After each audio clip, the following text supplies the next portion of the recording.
కొన్ని పారిపోతాడా రాజకీయాల నుంచి? మీరు చేసినటువంటి వేధింపుల వల్ల, అక్రమ కేసుల వల్ల, అక్రమ నిర్బంధాల వల్ల, లేదా ఉద్దేశపూర్వకంగా అతని ఆరోగ్యాన్ని కుళ్ళబెట్టడం ద్వారా ఏం చేస్తారు?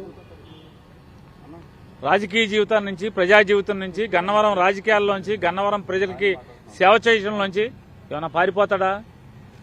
పారిపోడు కదా. ఏం సాధించారు? ఏం సాధించారు?